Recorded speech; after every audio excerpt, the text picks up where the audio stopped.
नमस्कार दोस्तों, मैं अजीत कुमार आपका स्वागत करता हूं अरिज्ञान के YouTube चैनल पर, जो सिर्फ और सिर्फ मेहनत करता है आप जैसे मेहनती विद्यार्थियों के लिए। तो दोस्तों, आपकी एग्जाम बेटा 18 से शुरू होने वाली है और इस क्वार्टरली एग्जाम के लिए आप बहुत जोर शोर से पढ़ाई कर रहे हैं। तो इस पढ़ाई को मैं और सपोर्ट और हेल्प करने आया हूं आपकी, और आपके लिए मैं कुछ केमिस्ट्री के क्वार्टरली एग्जाम सिलेबस के लिए मैं कुछ इंपॉर्टेंट सवाल लेकर आया हूं। क्योंकि बेटा हम इतनी सारी पढ़ाई करते हैं, इतना सा याद रहता है, और इतने से याद रहने के साथ साथ मैं कुछ ऐसा जादू बता दूं या फिर कुछ ऐसा चमत्कार बता दूं आपको कि आप कम पढ़कर भी बहुत सारे मार्क्स ला पाए।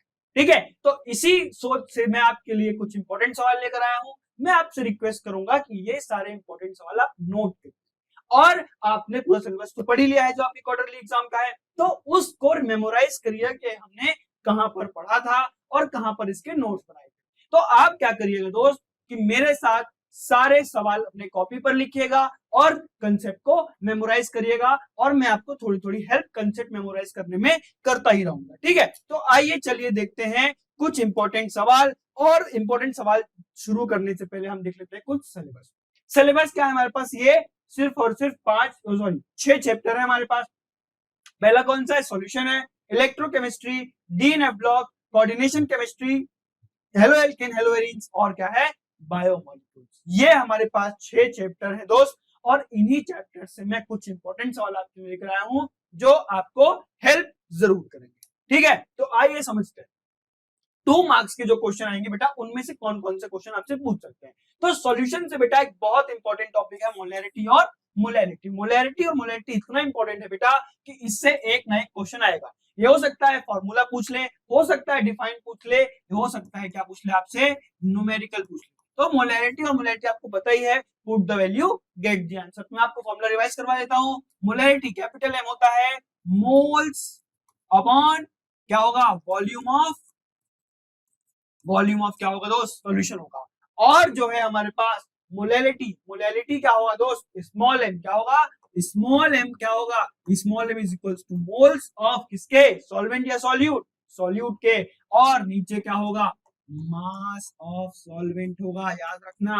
क्या होगा? Mass of solvent. तो ये जरूर याद रखना। चल, नेक्स्ट क्वेश्चन क्या है? Differentiate between ideal and non ideal solution. Ideal और नॉन आइडियल सॉल्यूशन के बीच में डिफरेंस। आइडियल सॉल्यूशन क्या होते हैं? जो राउट्स लॉ को फॉलो करते हैं। नॉन आइडियल क्या होते हैं? जो राउट्स लॉ को फॉलो नहीं करते हैं। अब दोस्त यहाँ पर नॉन आइडियल में दो और होते हैं, पॉजिटिव डेविएशन और नेगेटिव डेविएशन।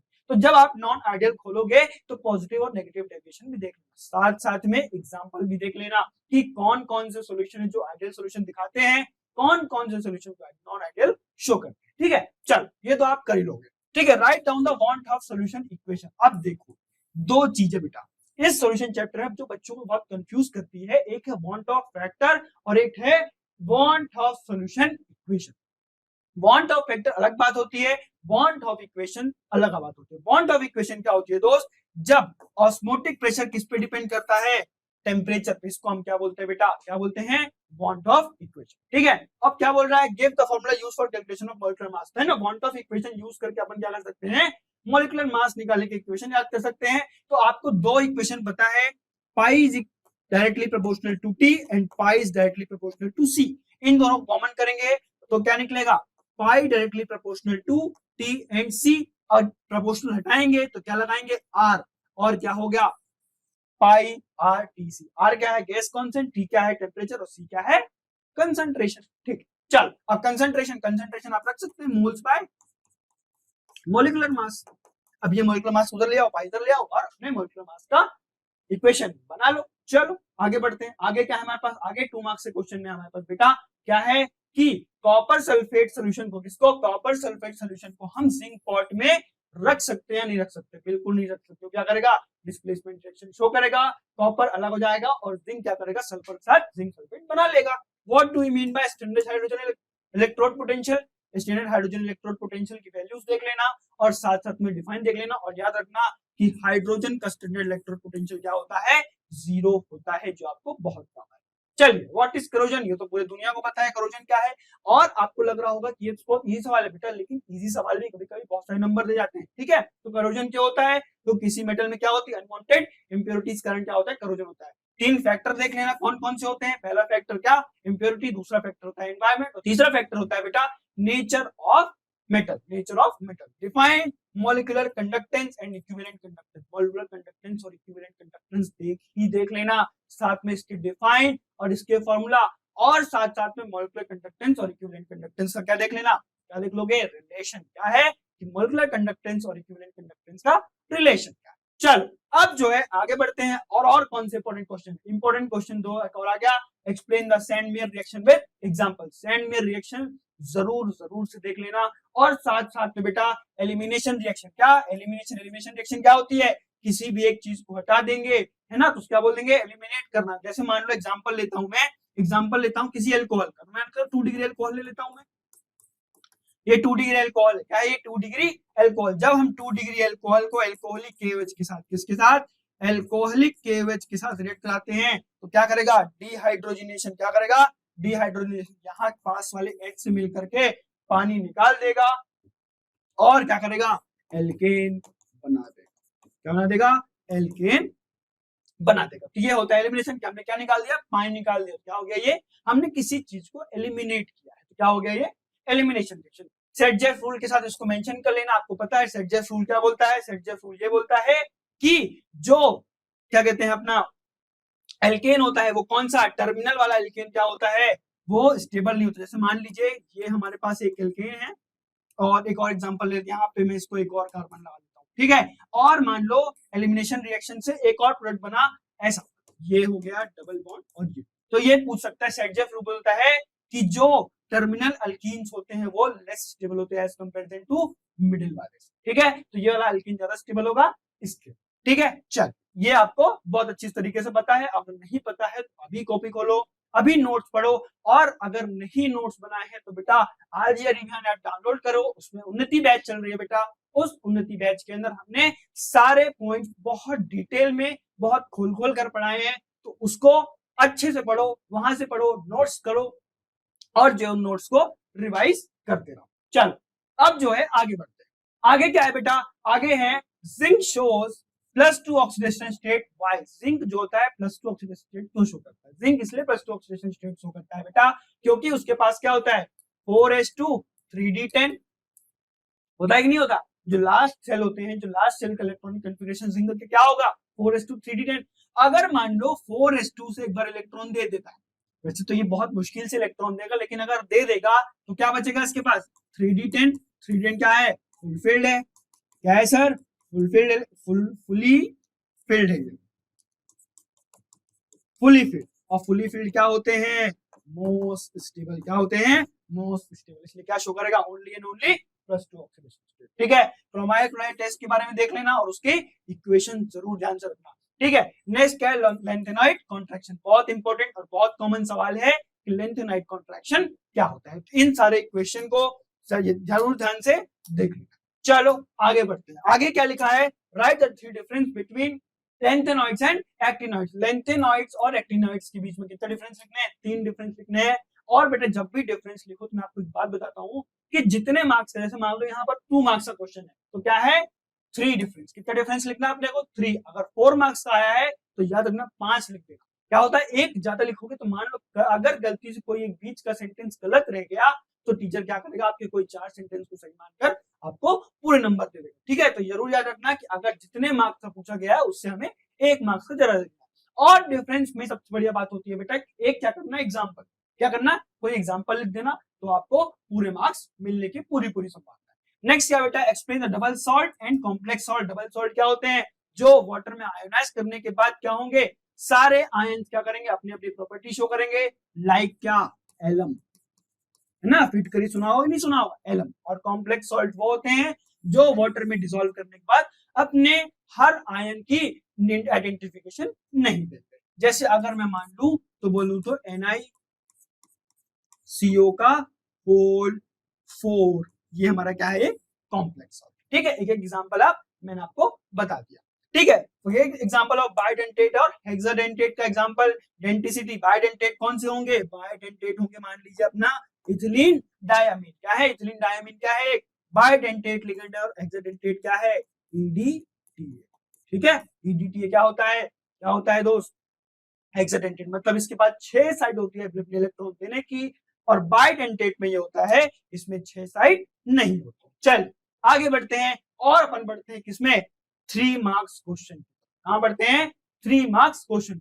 3 मार्क्स क्वेश्चन बेटा, व्हाट इज एजियोट्रॉपिक मिक्सचर, क्या है हमारे पास, माफ करना ये स्लाइड चेंज हो गई और हम आते हैं अपने ये वाली स्लाइड पर, यहीं पढ़ते हैं ना। हाँ चल, what is azeotropic mixture, azeotropic mixture के बारे में जरूर देख लेना। और जो होते हैं कितने टाइप्स के होते हैं, कितने टाइप्स के होते हैं, 2 टाइप्स के होते हैं, एक होता है लो बॉइलिंग एजियोट्रॉप और एक होता है high boiling azeotrope. Low boiling azeotrope क्या होते हैं, पॉजिटिव डेविएशन, और हाई बॉइलिंग क्या होते हैं, नेगेटिव डेविएशन शो करते हैं। चलिए अब आ गया write down the want of solution equation, वही जो भी हम पढ़ के आए वही इक्वेशन आ गई वापस से, तो ये बेटा 3 मार्क्स में भी पूछ सकते हैं।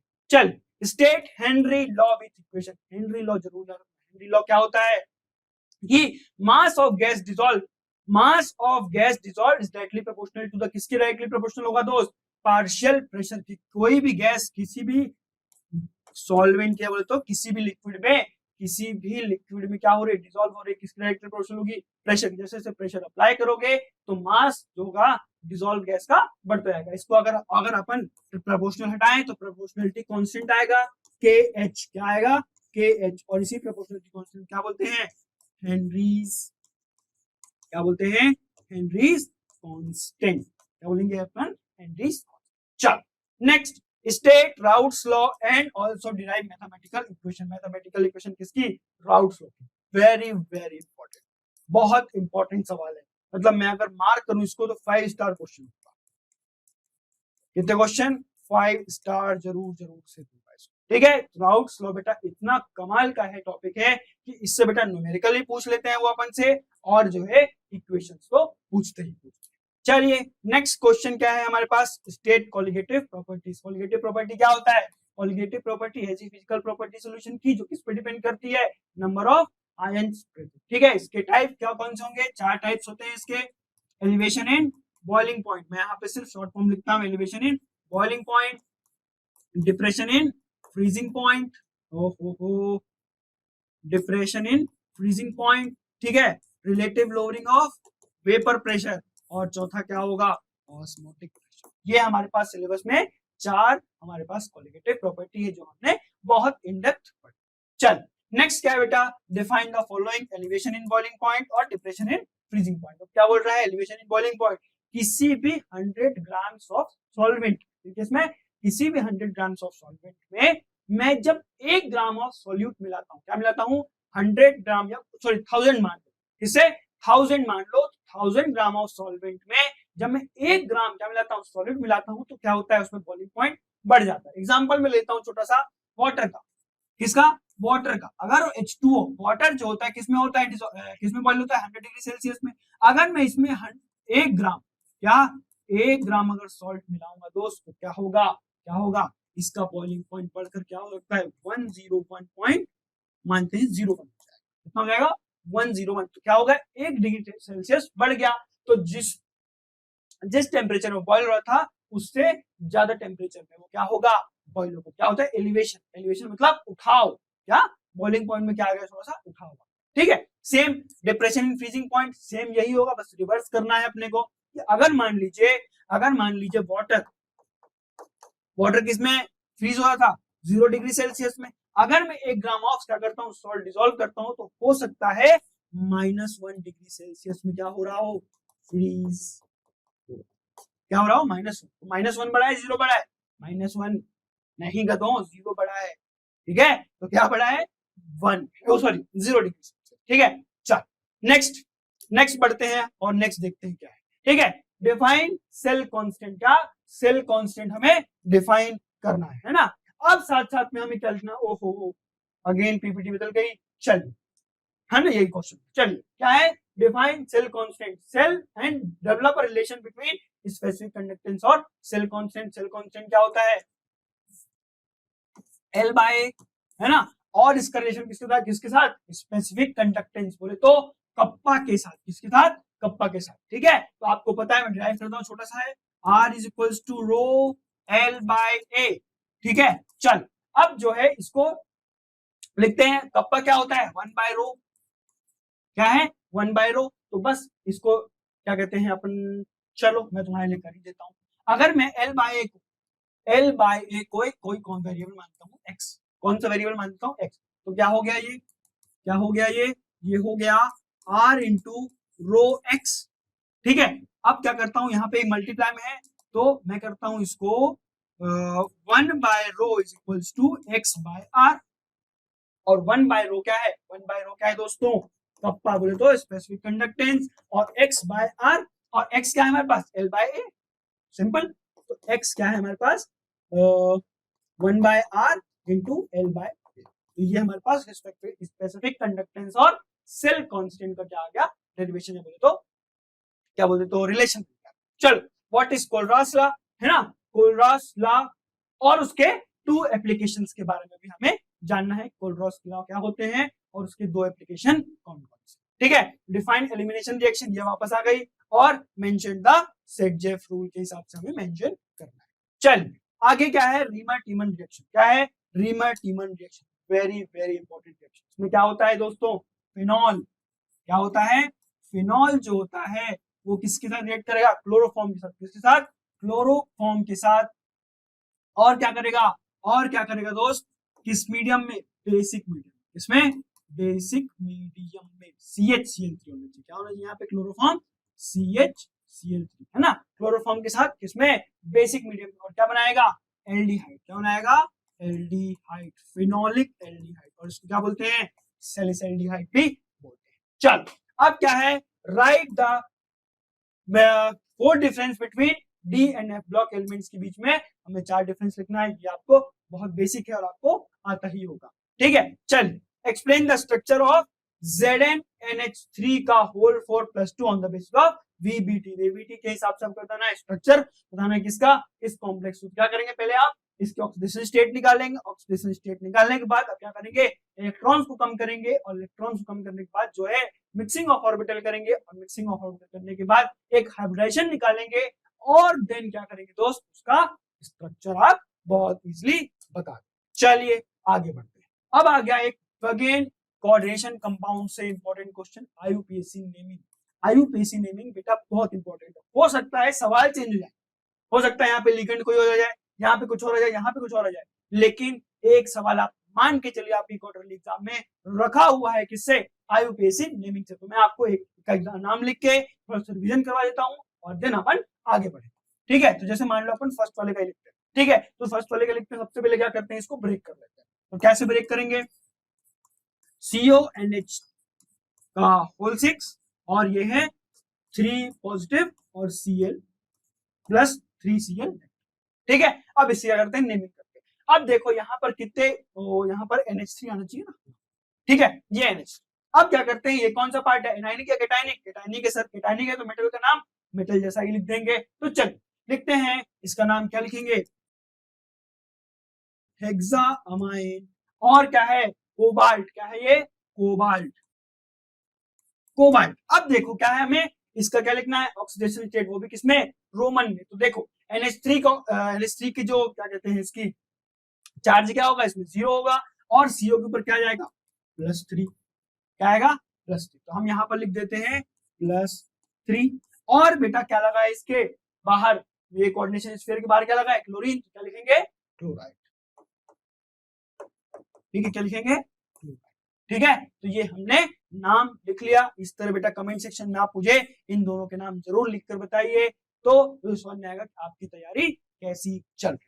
चलिए आगे बढ़ते हैं, और बेटा नेमिंग्स जरूर याद करिए। चलिए क्या है, अब आता है क्या, 4 मार्क्स के क्वेश्चन। 4 मार्क्स के क्वेश्चन बेटा, पहला इंपॉर्टेंट क्वेश्चन जो है आ रहा है कहां से, सॉल्यूशन से। अगेन पॉजिटिव डेविएशन और नेगेटिव डेविएशन क्या होते हैं, और साथ साथ में इनके एग्जांपल्स जरूर जाते हैं।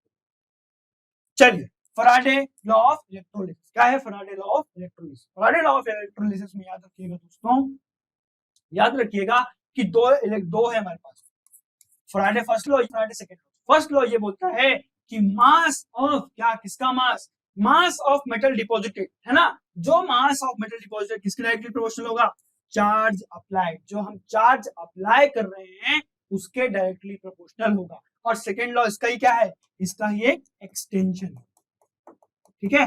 तो आप देखिएगा और इन दोनों लॉ को बहुत अच्छी तरीके से पढ़कर जाइए। चलिए अब नेक्स्ट है हमारा ही 4 मार्क्स का क्वेश्चन, क्या, ड्राई सेल।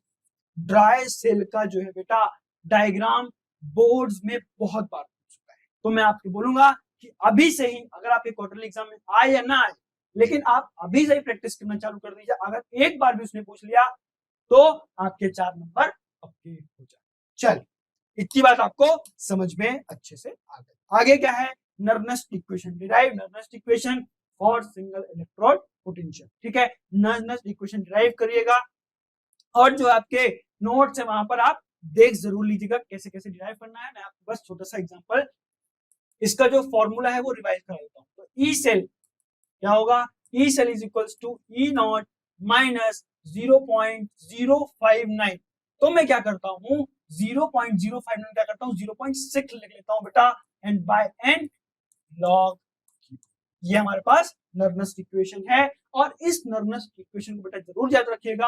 हो सकता है बेटा आपको वैल्यूज दे दे और आपसे आंसर पूछ ले, तो put the value, get the answer and get the full marks. ठीक है, चल अब आती है क्या, नेक्स्ट है short note on Hunsdiecker method and resic methods. ठीक है, हुन्स-डिकर क्या है, हुन्स-डिकर बेटा दोस्त क्या है, जब हम कार्बोक्सिलिक एसिड का जो सिल्वर सॉल्ट होता है, क्या है, जब हम कार्बोक्सिलिक एसिड के सिल्वर सॉल्ट से क्या बनाते हैं दोस्त, क्या बनाते हैं, कोई एल्काइल हैलाइड बनाते हैं, कोई एल्काइल हैलाइड। मान लो अगर मुझे ब्रोमीन से रेड कराता हूं, मैं यहाँ क्या करता हूँ, Br2 से रेड कराता हूँ, क्या बनेगा यहाँ पे हमारा एक एल्काइल हैलाइड बन जाएगा। ठीक है, और रेसिक प्रोसेस बहुत इंपॉर्टेंट है। क्लोरोबेंजीन की मैन्युफैक्चरिंग बोले तो फैक्ट्री वगैरह में लार्ज स्केल मैन्युफैक्चरिंग के लिए हम रेसिक प्रोसेस का इस्तेमाल करते हैं। अगेन एक वेरी इंपॉर्टेंट क्वेश्चन, बहुत ज्यादा पूछा जाने वाला एक क्वेश्चन है, SN1 और SN2 रिएक्शन।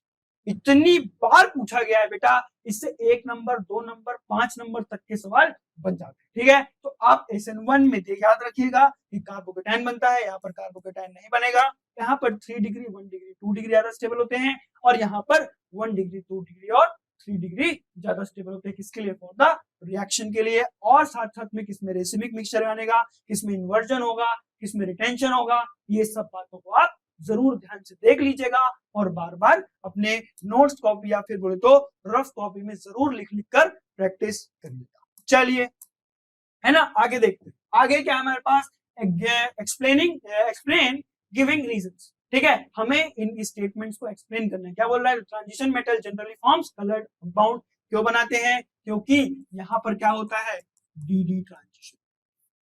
क्या होगा, डी ट्रांजिशन। अब ये क्या है, D block element, D block जो होते हैं वो क्या है, मेटल से, मेटल के पास क्या होगा, अनपेयर्ड इलेक्ट्रॉन होगा। अनपेयर्ड इलेक्ट्रॉन के कारण क्या होता है, डी ऑर्बिटल में डीजेनरेसी होती है और उस डी ऑर्बिटल में क्या होता है, डी ट्रांजिशन, इलेक्ट्रॉन्स का क्या होता है, ट्रांजिशन होता है, जिसके कारण क्या दिखेगा, कलर कंपाउंड। ठीक है, transition metals and many compounds are act as a good catalyst, क्योंकि ये क्या करते हैं, किसी भी रिएक्शन की एक्टिवेशन एनर्जी को कम कर देते हैं और रिएक्शन को बहुत फास्टली परफॉर्म करने में हेल्प करते हैं। चलिए, ये को याद रखिएगा। चलिए, अब आगे है दूसरा, explain the oxidising property of KMnO4। Again एक वेरी इंपॉर्टेंट KMnO4 और K2Cr2O7 जरूर एक बार देख लीजिएगा। तो KMnO4 जो है बहुत इंपॉर्टेंट है। एसिडिक मीडियम में बेटा क्या करेगा, Mn2 पॉजिटिव बनाएगा और एल्कलाइन और न्यूट्रल मीडियम में क्या करेगा, MnO2 का फॉर्मेशन करेगा और ऑक्सीडेशन प्रॉपर्टी दिखाएगा। क्या बोल रहा है, 2 एग्जांपल्स बेटा, ऑक्सीलेट से CO2 बना लेगा और SN2 पॉजिटिव के SN4 पॉजिटिव में ऑक्सीडाइज कर देगा। ठीक है, what is spectrochemical series, spectrochemical series को देख लीजिएगा और साथ साथ में वीक फील्ड और स्ट्रॉन्ग फील्ड लिगेंड्स को भी याद रखिएगा। अब मैं आपको स्ट्रॉन्ग फील्ड और वीक फील्ड लिगेंड की एक ट्रिक बताता हूँ छोटी सी, जो आपको याद होगी, आपकी टीचर ने बताई होगी। अगर नहीं बताई है तो मैं बता देता हूँ, याद रखिएगा। सिनॉक्स मैंने याद रखी थी, मेरे को स्पेक्ट्रोकेमिकल सीरीज भूल जाती थी, तो मैंने याद रखा सिनॉक्स। क्या रखा, सिनॉक्स। सिनॉक्स मतलब क्या, कि जो लिगेंड्स कार्बन और नाइट्रोजन डोनेटिंग क्या होंगे, कार्बन और नाइट्रोजन डोनेटिंग होंगे, क्या act as a strong field ligand. और ऑक्सीजन और हेलोजन, कौन कौन से, ऑक्सीजन और हेलोजन क्या होंगे, एक वीक फील्ड लिगेंड जैसा एक्ट करेंगे। चल, इतनी बातें आपको समझ में आ गई और सिनॉक्स को जरूर याद रखिए और यहीं पर हमारा इंपॉर्टेंट क्वेश्चन का सिलसिला खत्म। ठीक है, तो इन सारे क्वेश्चंस को बेटा बहुत अच्छी तरीके से रट लेना। कोई सभी क्वेश्चन में डाउट आ रहा हो, है ना, तो नोट्स कॉपी खोलना। नोट्स कॉपी में अगर आपके पास नहीं प्रेजेंट है तो अरिविहान ऐप डाउनलोड करना, वहां पर उन्नति बैच चल रही है, उन्नति बैच को सब्सक्राइब करना और वहीं पर कंसेप्ट बेटा आपको परफेक्टली मिल जाएगा। तो वहीं पर कंसेप्ट देखना, नोट्स बनाना और बेटा बार बार रिवाइज जरूर करना।